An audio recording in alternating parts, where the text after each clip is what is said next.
Getting your house ready to sell? Here's a checklist just for you.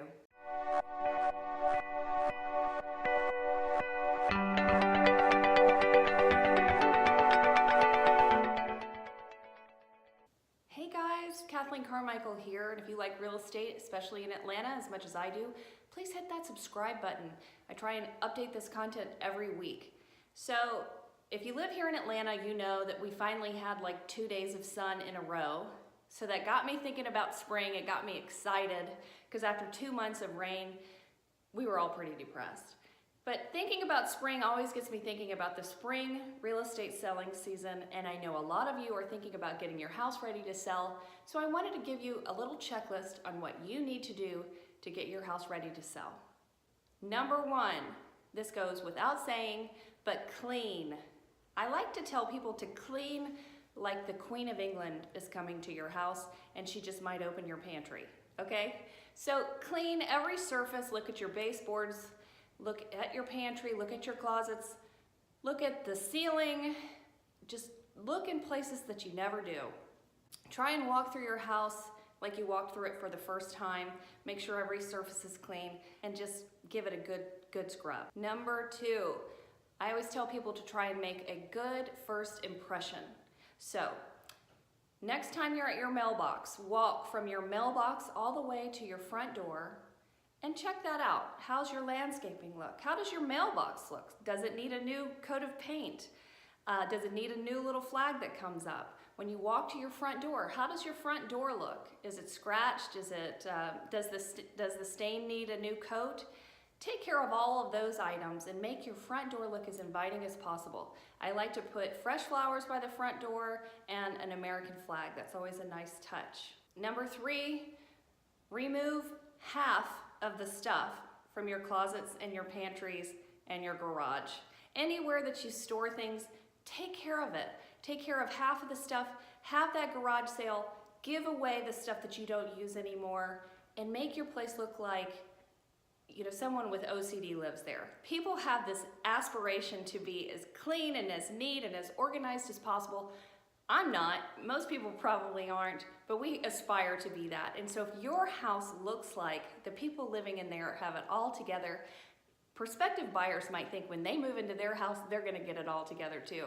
And that's gonna leave a really good impression with them. The fourth thing I tell people to do is consider painting.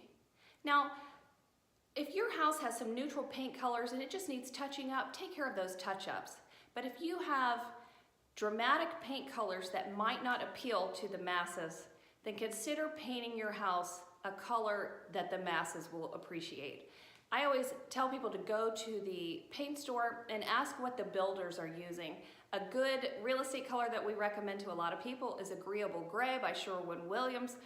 I'm sure Benjamin Moore has a similar thing, or Home Depot. Just go in, ask what's a good builder beige color, a gray color that's gonna appeal to a lot of people. Put that in your home. You'll be amazed at how it opens up your house and makes it look like one of the newer homes on the market.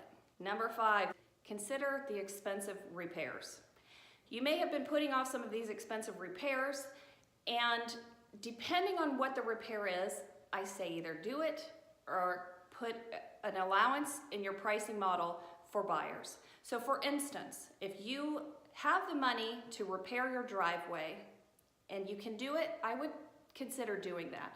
It leaves a good impression with buyers. It's one of the things everybody's gonna see. Now, if your air conditioner is 20 years old but it still works well, know that in the back of your mind, when they have their inspection, their inspector's gonna notify them of this 20-year-old HVAC, and you're probably gonna have to give some money to them as a credit. So consider that in your pricing strategy. The next thing is to make those little repairs. So we just talked about the expensive repairs. You may not wanna do those. Little repairs, I say they're a must.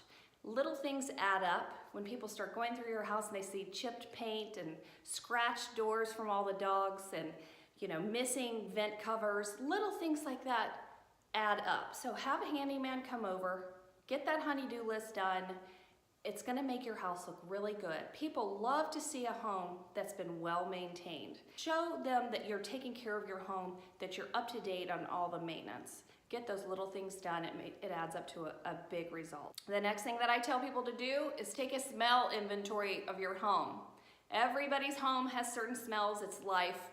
But when you're walking into a new house, just like when you're walking into a fancy boutique, if the smell is fresh and clean, it's gonna set a great first impression with your buyers.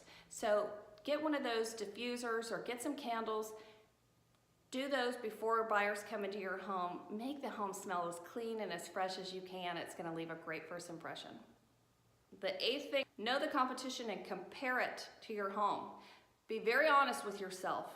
What is the competition doing? What is it selling for? How does your home compare? Compare the lot, the location, the condition, and then obviously your pricing is gonna be adjusted according to that. Know your competition because your buyers do, their agent does, and you should too.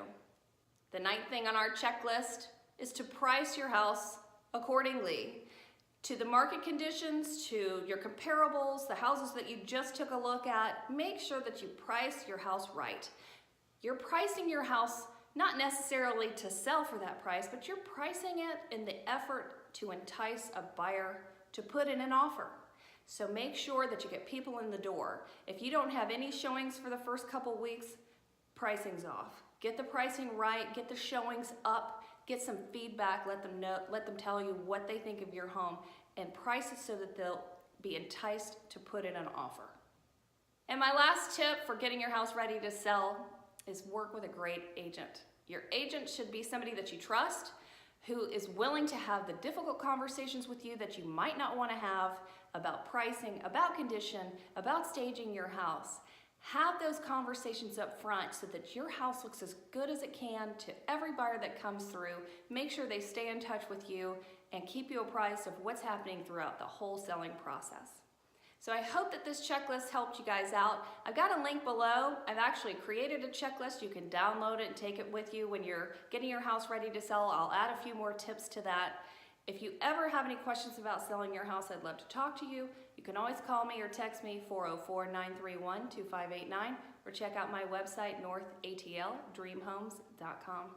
Hope to see you next time. Take care.